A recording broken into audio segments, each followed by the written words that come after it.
Guys, welcome back to my channel. তো তোমরা কেমন আছো? আশা করি খুব ভালো আছো। আমিও খুব ভালো আছি। বাইরে বৃষ্টি হচ্ছে আর দেখো মুড়ি চিনি দিয়ে মুড়ি খাচ্ছি। যাই হোক, তো আজকে কি রান্না আছে তোমাদের সাথে ছোট্ট করে একটু শেয়ার করবো। তার আগে যারা যারা আমার চ্যানেলটা এখন সাবস্ক্রাইব করবে, লাইক করবে আর কমেন্ট করে জানাবে যে কেমন হয়েছে ভিডিওটা। তো চলো শুরু করে যাক। আর আজকের আমাদের রাঁধুনি কি হয়েছে জানো? মা, স্পেশালি মা। যেহেতু আমার মানে ও একটু অন্য টাইপের তরকারি করবে, কুমড়া আলু দিয়ে অন্যরকম তরকারি করবে, মানে মাছের ফুড়ি দিয়ে, মাছের পেট দিয়ে, যাই হোক জানি না কি বলে ওটাকে, কিন্তু আমার হচ্ছে শুধু ভাত রান্না করা। তো এরপরে চান টান করে নিচ্ছি আমি। আর দেখো মা একবারে মাছের এইটা ভাজা করতে বসায় দিয়েছে, মাছের তেলটা। দেখা একটু সামান্য অল্প পরিমাণ মতো তেল দিয়েছিল, তাতে দেখো মাছের তেল বলেছে না, মাছের তেলেই মাছ রান্না হয়, সেই এরকম। মা এখানে বেশি হালকা করে ভাজবে। আর 2 পিস মাছ নিয়ে এসেছিলো, তো ওটা আমার জন্যে। আমি যেহেতু মাছের তেলটা তো পছন্দ করি না, খেয়ে দেখবো ফার্স্ট টাইম মায়ের কেমন তরকারি। মায়ের একটু ভরসা নেই, তাও ইচ্ছা হলো যে মায়ের তরকারিটা খুব ভালো হয় এমনিতেও। তো আজকে এমনিতে কী তরকারি করছে সেটাই তো বোঝা যাচ্ছে না, তার জন্য আমি ভয়ে বলছি আমার 2 কেজি মাছ এনে দাও মা, তারপর হবে। তাহলে দেখুন পেঁয়াজটা মাছের তেলেই পেঁয়াজটাকে ভেজে নিচ্ছে আগে, তারপরে ভাজার পড়ার পর আদা রসুন পেঁয়াজ দিবে। মানে এটা বেশি পরিমাণ জিনিস দেওয়ার কিচ্ছু নেই, শুধু আর উনান জ্বালানি কাটনো একটু অসুবিধা হচ্ছে মায়ের।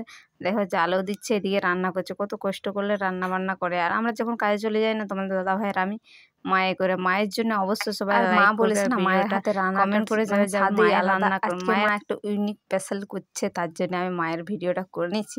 কারণ এমনি দিনে মা রান্না করলে আমি তো ভিডিও করি না। আজকে ইচ্ছে হলো যে মাছের তেল দিয়ে কুমড়া আলু দিয়ে কীভাবে রান্না করে দেখা যাক। তো সেটাই আদা রসুন পেঁয়াজ দিয়ে দিলে ভালো করে পেঁয়াজটাকে ভেজে। এখন দিবে শুধু মা, মানে বেশি মশলা খেতে মানে ওর নয়, মানে হয়ে যাবে, ডায়রিয়া হয়ে যায়, ওই জন্য বেশি মশলা ইউজ করেনি। এখানে লঙ্কা একটু দিয়েছে, হলুদ একটু দিয়েছে, ওইটুকুই দিবে। আর কি দেয় দেখা যাক। 5 ফোড়ন মনে হয় পরে দিবে না আগে দিবে জানি না, 5 ফোড়ন দেয়নি তো, মনে হয় পরে তরকারি রান্নার পরে 5 ফোড়ন দিয়ে করলো, তাহলে স্বাদটা আরও বেশি সুন্দর লাগবে। আর দেখো মশলাটা করে নিল, মাংসর মতন কষবে এটাকে। তো রান্নাটা অনেক সুন্দর কিউট লাগছে, কুমড়ার কালারগুলো হেভি সুন্দর লাগছে। আমাকে মনে হচ্ছে এখনই খেয়ে মাছের তেলটা যখন ভাজা করছে না, তখনই মানে সিনটা খুব সুন্দর একটা আসছে, তো খেতে ইচ্ছে করছিল। মায়ের হাতে অনেক দিন পর রান্না খাচ্ছি।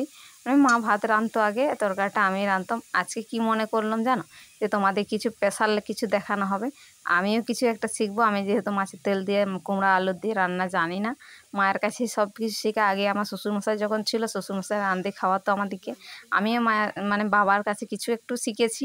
ওইটুকুই মাংস তরকারি, অনেক কিছু, মানে মাছ তরকারি বাবার কাছ থেকে শেখা। নাহলে আমি মানে চাপ পড়লে বাপ বলে, সেরকম শ্বশুরবাড়িতে এসেই আমি সব কিছু শিখেছি। নাহলে আমি বাপের বাড়িতে কিচ্ছু খুঁটিনাটি নাড়তাম না, ঠাকুমা রাঁধতো আগে। আর এখন আমার মানে শ্বশুরবাড়িতে এসে বাবা যতদিন বেশি ছিল বাবা রাঁধতো তরকারি। তারপরে বাবার মারা যাওয়ার পরে যে মায়ের হাতে রান্নাগুলো খুব সুন্দর লাগে। আর তোমরা জানো আমাদের প্যান্ডেল পোড়া এই যে খুঁটি পূজা হয়ে গেছে, এখানে গরু বান্ধা আছে যেখানে। আর দেখো প্যান্ডেল আরম্ভ হয়ে গেছে, মনে হচ্ছে খুশি খুশি গন্ধ হচ্ছে, পূজা গন্ধ উঠেছে। মানে আমাদের এখানে মানে পূজার জন্যেও তাড়াহুড়া প্যান্ডেলটা, যেহেতু মানে রাজমহল বানাবে, সেই জন্য অনেক দিন থেকে, মানে ভাদ্র মাস থেকে আরম্ভ হয়ে গেছে পরে। আর প্যান্ডেলটা অনেক বড় জায়গাটা এরিয়া। এখানে আগের বছর প্যান্ডেল হয়েছিল, অতটা মনে হয় বড় জায়গা এরিয়া ঘেরেনি, তাও এইটুকু জায়গাটার মধ্যে কত সুন্দর প্যান্ডেল করছে। আমার তো মন জুড়ে গেছে। আমি তো আগে যেই বলছি, আর এটা কি শব্দ হচ্ছিল জানো? দেখো এটা হচ্ছে করছিল, সেই গর্ত খোঁড়ার একটা। তাহলে প্যান্ডেলটা মানে তাড়াতাড়ি হবে। এই প্যান্ডেলের অনেক ডিজাইন অনেক বাকি আছে। তোমাদেরকে মানে আমার ভিডিওটা দেখতে থাকবে, আমি পুরাটা সম্পূর্ণ দেখাবো। বাই।